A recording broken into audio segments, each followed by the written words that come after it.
Lepo pozdravljeni v studiu BKTV. V oddaji Report gostimo direktorja Centra za sluh in govor Maribor, gospoda Sama Rumeža, kajti ta center ima zdaj 60 let delovanja, pa bomo malo pogledali, kakšna je bila zgodovina, kaj vse počnejo tam in ne nazadnje, česa si želijo. Lepo pozdravljeni. Dober dan, lep pozdrav. Pa dajva začeti na začetku. Pred 60 leti je center nastal.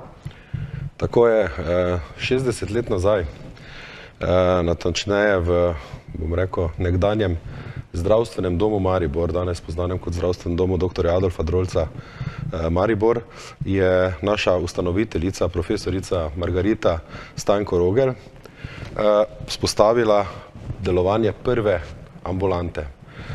To je bilo na Tirševi, tam, kjer je bil pljučni oddelek, v predeljeni čakalnici je naredila prvo ambulanto in že takrat začela razmišljati o tem, na kakšen način se lotiti individualne terapije oseb z motnjami sluha. Istočasno pa že razmišljati o bom rekel, vzpostavitvi izobraževalnega sistema za gluhe in naglušne, ki zaradi svojih primanjkljajev niso zmogli slediti pouku v rednih osnovnih šolah. Od takrat naprej je pa potem začela zadeva, bom rekel, strmo naraščati. Vizija je bila ambiciozna in smo hvaležni, da je tudi bila, ker smo lahko danes to, kar smo. Jaz sem prepričan, da ustanova širšega regionalnega pomena. Tako da začelo se potem in z logopedskimi in surdopedagoškimi ambulantami zadevo nadgrajevati tudi na področje, kot sem že prej omenil, vzgoje in izobraževanja, predvsem pa tudi rehabilitacije odraslih na nevrološki kliniki takratni v Mariboru in oddelku za nevrokirurgijo. Temu je sledilo potem tudi, bom rekel, vstopanje ali pa v področje rehabilitacije oseb s polževim vsadkom. Moji predhodniki so bili pionirji na tem področju in so tudi vzpostavili edinstven primer rehabilitacije po operaciji vstavitve polževega vsadka. Leta so nam prinesla potem številne druge primanjkljaje ali pa motnje, tako da zdaj je najbolj aktualen avtizem. Že vse od začetka pa smo tudi bili zagovorniki zgodnje obravnave, če nekako povzamem ta tri področja, kjer se potem prepleta tako vzgojno-izobraževalni sistem kot zdravstveni sistem v naši ustanovi. Ravno to je tisto, ne? Niso samo zgolj gluhi in naglušni nemi tam, ne? Pač otroci, ljudje z različnimi potrebami, z različnimi diagnozami. Tako je. Zdaj, jaz verjamem, da v preteklosti že ime centra se je večkrat spremenilo, je bila, bom rekel, večinska populacija gluhi in naglušni. Če danes govorimo o otrocih in učencih, ki so vključeni v naše vzgojno-izobraževalne programe, danes jih je 305, je med temi 305 le še 14 gluhih in naglušnih. To pomeni, da je večina populacije prihaja in vstopa z drugačnimi primanjkljaji. V veliki meri ugotavljamo, da gre za kombinacije, zahtevne kombinacije kompleksnejših primanjkljajev, tako da imamo v povprečju vključene učence, ki imajo od 3 do 6 motenj primanjkljajev, kakorkoli, in veliko strokovnega dela in strokovnih usmeritev in strokovnih izpopolnjevanj, izobraževanj je bilo potrebno prilagoditi populaciji, ki smo jo priča danes. Jaz se spomnim besed ene izmed nekdanjih sodelavk, ki je rekla že več kot 20 let nazaj, prihaja neka čisto nova populacija in danes smo priča temu. Zdaj verjamem, da je v medijih in pa v javnosti ali pa v širši družbi nekako avtizem, bom rekel, glasno prisoten zadnjih mogoče 5 let. V Centru za sluh in govor Maribor z avtizmom delamo že od leta 2002. Smo tudi eni izmed izvajalcev izobraževalnega programa z enakovrednim standardom osnovne šole za učence z avtističnimi motnjami, ne nazadnje tudi kreatorji tega programa, tako da jaz sem ponosen na vse svoje zaposlene, ki vsakič znova na neki zgodovinski prelomnici, ko se pojavi nekaj novega, hitro razvijajo in način rehabilitacije ali pa na drugi strani vzpostavijo primerni sistem prilagojenega izvajanja vzgojno-izobraževalnega pouka dela.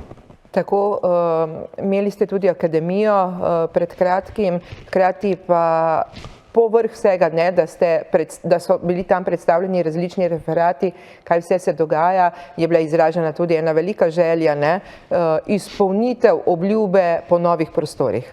Izpolnitev sanj, ne smo Tako. rekli. Ja, jaz bi rad povedal, da v bistvu zgodovinsko gledano, ko se je Center za sluh in govor Maribor razvijal, rastel, še vedno pa sledil svoji osnovni viziji, je takratni ustanovitelj, to je bila lokalna skupnost, vedno znova poskrbel za selitev v večje prostore. Nazadnje to v prostore, ki jih uporabljamo danes, to je nekdanja otroška bolnica na Vinarski ulici v Mariboru. In seveda, ljudje si želimo prostorov, ki so dovolj veliki, hkrati pa, da so tudi bili namensko grajeni za dejavnost, ki jo izvajamo. Zdaj, če gledamo otroško bolnico, bi ta bolj pritikala zdravstveni dejavnosti, medtem ko za teta najmanjše v vrtcu ali v osnovni šoli ni prilagojena. Z leti, ko je zadeva rasla, ko se je večalo število v naš zavod usmerjenih otrok, mi moramo se zavedati, da mi nimamo razpisa vpis v osnovno šolo. K nam so vsi otroci in učenci usmerjeni z odločbo Komisije za usmerjanje, ki je organizirana znotraj Zavoda Republike Slovenije za šolstvo, bodisi za šolske programe ali pa na osnovi zapisnikov multidisciplinarnih timov centrov za zgodnje obravnave v zdravstvenih domovih. Tako da mi smo z leti opažali porast v modernem svetu, bi rekli, popraševanja, ampak to mi ne jemljemo kot popraševanje, torej porast popraševanja po naših programih, posledično so tudi se večale številke vključenih otrok in mi smo v nekem danem trenutku iskali rešitve, ki smo jo takrat našli v nekdanjem dijaškem domu na Gosposvetski, kar, bom rekel, se osebno zavedam, da daleč od tega, da je to optimalna lokacija ali pa tudi sama zgradba, si pa mislim, da danes tam poteka pouk za nekaj več kot 180 otrok, da smo 180 posameznikom omogočili, da v sklopu vzgojno-izobraževalnega procesa pridobivajo pozitivno povratno informacijo. Torej, delamo z njimi dobro, delamo z njimi v prilagojenih programih, hkrati pa vsa ta naraščanje številk pomeni, da smo mogli tudi, bom rekel, pritisniti na odločevalce in pred leti, natančneje leta 2020, torej ravno v času korone, je prišla ta novica, da bi se začelo na tej stvari lahko intenzivno nekaj premikati. Pripravili smo prostorske programe, Ministrstvo takratno za izobraževanje, znanost in šport je stopilo v akcijo, kar se tiče preverbe prostora v mestni občini oziroma na območju mestne občine in danes zadeve tečejo tako daleč, da je v tem trenutku objavljen javni urbanistično-arhitekturni natečaj na Zbornici za arhitekturo in prostor Slovenije. Ko se pa to zaključi, mislim, da predvideno meseca marca, se izbere projektna naloga, potem bo pa potrebno stopiti skupaj z predstavniki mestne občine, da se tudi prostorski akti v nekem doglednem času speljejo, ker največji poudarek pri celotni zgodbi je ta, da smo uspešno vključili projekt v načrt za odpornost in okrevanje, kar pomeni, da so finančna sredstva zagotovljena, so pa tam roki, na katerih se je treba držati in jaz sem prepričan, da bo za področje posebnih potreb tudi to mogoče realizirati. Tako, to so tiste želje. Potem pa bojo tudi možne dodatne vsebine, kaj ne? Seveda, jaz mislim, da se bo potem naša paleta ponudbe in storitev in stvari, ki jih delamo, ustvarjamo, raziskujemo, lahko intenzivno rasla, ker vsi vemo, da so prostorski pogoji osnova za izvajanje nekega kvalitetnega, bodisi vzgojno-izobraževalnega ali pa dostopnega in kvalitetnega zdravstvene dejavnosti.